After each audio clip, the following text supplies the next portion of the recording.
Sometimes studies don't necessarily have an explanation for a phenomenon, but the mere presence of the phenomenon is enough to rouse significant concern. That's the case with this research letter appearing in the Journal of the American Medical Association. It looks at the rate of self-harm among young people in the US, and the results should be a wake-up call for the medical community.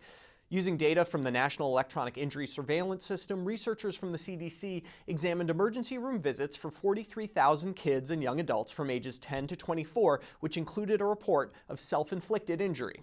I want to get right to the results. From 2001 to 2015, the rate of self-injurious behavior went up by 76% among girls and young women in the US, compared to 15% among boys and men.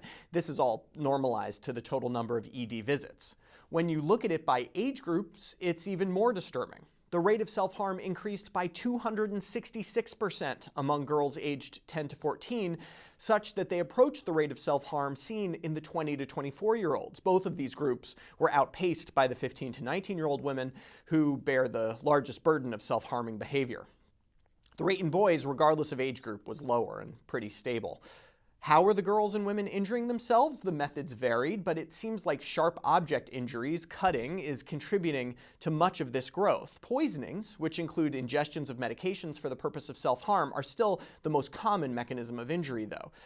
Now, are there some caveats here? Of course. These were cases seen in the ED, so maybe people are just going to the ED more when they used to hide these behaviors. That may be a part of this, but it strikes me as very unlikely that that's all of this. No, to me, this seems like a reflection of a fundamental angst afflicting younger women and increasing over the past 15 years. I'm not sure what the source of that is, whether it's the adolescent female mirror to the rising rate of drug abuse in middle-aged men, whether it's the consequence of a cutthroat social media environment, or something else.